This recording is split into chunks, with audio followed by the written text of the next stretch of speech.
Mr. Speaker, Mr. President, members of the House and the Senate, my fellow Americans, I come before you tonight to report on the State of the Union for the third time. I come here to thank you and to add my tribute once more to the nation's gratitude for this, the 89th Congress.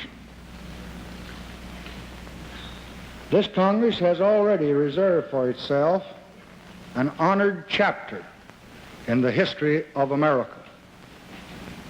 Our nation tonight is engaged in a brutal and bitter conflict in Vietnam. Later on, I want to discuss that struggle in some detail with you. It just must be the center of our concerns.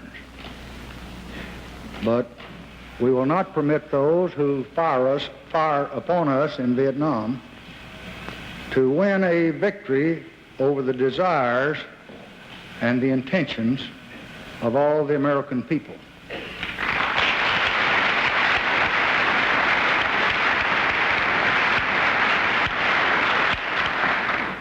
This nation is mighty enough. Its society is healthy enough.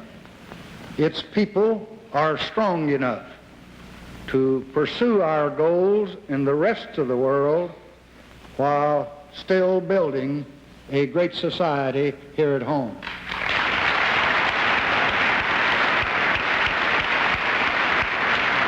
And that is what I have come here to ask of you tonight. I recommend that you provide the resources to carry forward with full vigor the great health and education programs that you enacted into law last year.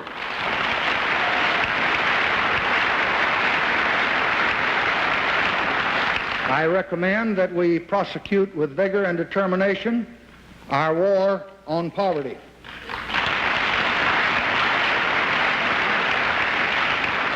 I recommend that you give a new and daring direction to our foreign aid program designed to make a maximum attack on hunger and disease and ignorance in those countries that are determined to help themselves and to help those nations that are trying to control population growth.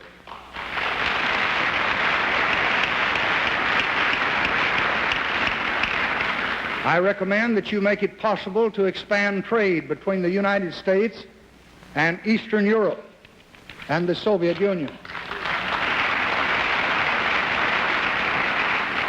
I recommend to you a program to rebuild completely, on a scale never before attempted, entire central and slum areas of several of our cities in America.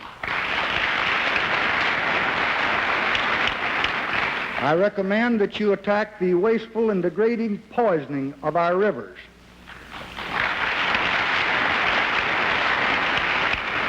And as the cornerstone of this effort, clean completely entire large river basins.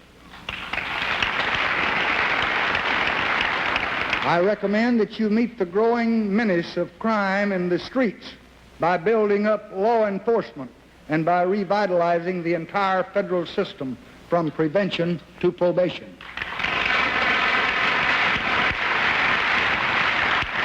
I recommend that you take additional steps to ensure equal justice to all of our people by effectively enforcing non-discrimination in federal and state jury selection.